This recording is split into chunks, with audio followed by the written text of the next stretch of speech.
Welcome to Unit 11 of Introduction to Apologetics.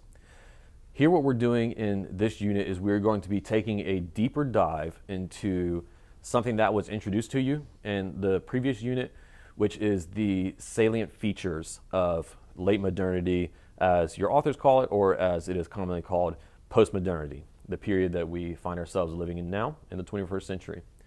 We're going to be looking into what are some of the primary conceptual features. What we mean by this is the dominant assumptions and ways of thinking for people who are living in postmodern or late modern culture.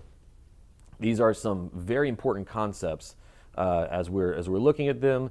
I think it's going to be very enlightening for you to read about the different features and issues, assumptions that your authors are going to be introducing you to this week.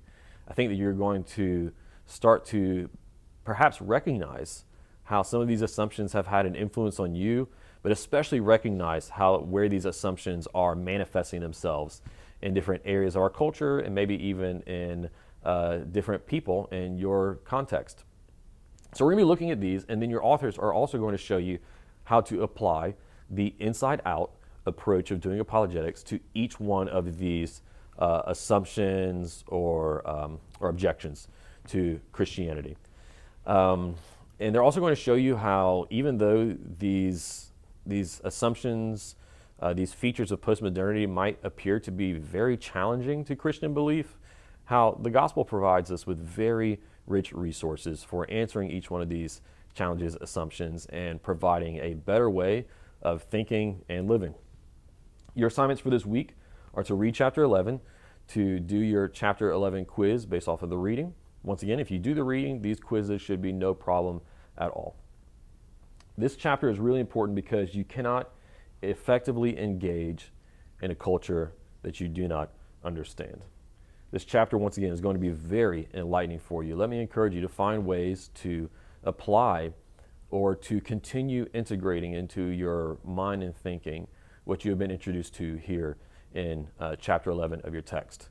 Go on from reading this chapter and doing this unit to read articles, watch movies, talk to people, and to be keeping these features of postmodernity that you've been learning about in this chapter in the back of your mind and try to identify how they are manifesting themselves in different ways in culture and in the people around you. What my hope for you this week is that you would become someone who can effectively read and engage with the culture and the community that you find yourself in. However, with the understanding that every person is a unique individual, that you would, with curiosity and sincerity, seek to get to know and understand every person that you are talking to, not just to apply to them like a cookie cutter, which you'll learn about in this chapter, but to genuinely search for how has this person or how has my community, how has my city been influenced by these features without just assuming that what your authors described is true of the individual that is sitting before you. That's my hope for you this week. I think that through the investment that you're making in this course, especially in reading these chapters over these next few units, is going to bring about great fruit in you and in the ministry that you serve in. So I'm excited. Let's jump in.